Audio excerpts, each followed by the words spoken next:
ସଂସାର ଭାସିଗଲା ଲୋ।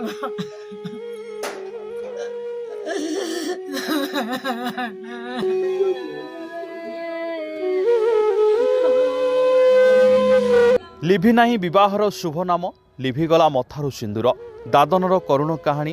ମୃତ୍ୟୁ ପରେ ବି ପିଛା ଛାଡୁନି ଦାଦନ ଯନ୍ତ୍ରଣା।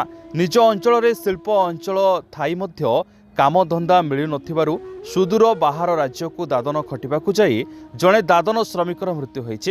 ଏଠି ବଞ୍ଚିବା ଯେତିକି କଷ୍ଟ, ମରିବା ତାଠୁ ଅଧିକ କଷ୍ଟ। ମୃତ୍ୟୁ ଦାଦନ ଶ୍ରମିକର ଘର ଭଦ୍ରକ ଜିଲ୍ଲା ଧାମନଗର ବ୍ଲକ କଲ୍ୟାଣୀ ଗ୍ରାମର ଦୀପକ ବୋଲି ଜଣାପଡ଼ିଛି। ଏହି ମୃତ୍ୟୁ ଖବର ଶୁଣି କାନ୍ଦ ବୋବାଳିରେ ଫାଟି ପଡ଼ିଛି ପରିବାର।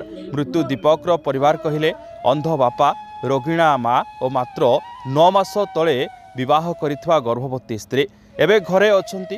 ଘରର ଏକମାତ୍ର ରୋଜଗାର କରି ପରିବାର ଚଳାଉଥିବା ସ୍ୱାମୀଙ୍କୁ ହରାଇ ଏବେ ପରିବାର ଲୋକ ଦୁଃଖରେ ଭାଙ୍ଗି ପଡ଼ିଛନ୍ତି।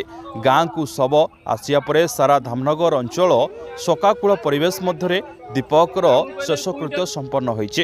ସରକାରଙ୍କ ବିଭିନ୍ନ ଯୋଜନା ମାଧ୍ୟମରେ ଭଦ୍ରକ ଜିଲ୍ଲାରେ କୋଟି କୋଟି ଟଙ୍କା ଖର୍ଚ୍ଚ କରି ଲୋକଙ୍କୁ ରୋଜଗାର ଯୋଗାଉଛୁ ବୋଲି କହୁଥିବା ବେଳେ ଏ ହେଉଛି ତାର ଏକ ବାସ୍ତବ ଚିତ୍ର।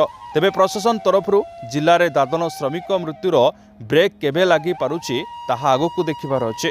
ଦୀପକର ଏକାଦଶ କ୍ରିୟା ପାଇଁ ମଧ୍ୟ ପରିବାରରେ ସାମର୍ଥ୍ୟ ନାହିଁ। ତେଣୁ ପ୍ରଶାସନ ଏବଂ ସ୍ୱେଚ୍ଛାସେବୀ ସଂଗଠନମାନେ ସହଯୋଗର ହାତ ବଢ଼ାଇବାକୁ ବୁଦ୍ଧିଜୀବୀ ମହଲରେ ମତ ପ୍ରକାଶ ପାଇଛି। ଭଦ୍ରକରୁ ବ୍ୟୁରୋ ହେଡ୍ ମିଥୁନ ଦାସଙ୍କ ରିପୋର୍ଟ, ପବିତ୍ର ନ୍ୟୁଜ୍ ଓଡ଼ିଶା। ଦୀପକ ବାରିକି, ବାପା ନା ସୁରେନ୍ଦ୍ର ବାରିକି। ଯାଇଥିଲା 4-5 ବର୍ଷ ହେଲା ଯାଇଥିଲା, ଆମକୁ ଚଳାଉଥିଲା, ଚାକିରି ବାକିରି କରିକି ଚଳାଉଥିଲା, ମେଡ଼ିସିନ କମ୍ପାନୀରେ କାମ କରୁଥିଲା। ଆଉ କ'ଣ ହଠାତ୍ ସେ ଘଟଣା ହେଲା ଆମେ କିଛି ଜାଣିପାରୁନୁ। ଆଉ ଦେଖିଲା ଖବର ଆସିଲା, ଆଉ ପୁଅ ମରିକି ପଡ଼ିଛି।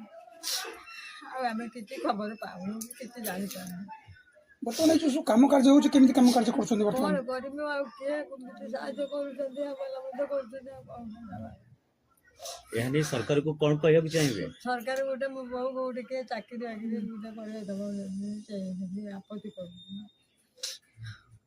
ଆମେ ସଂସାର ଭାସିଗଲା ଲୋ।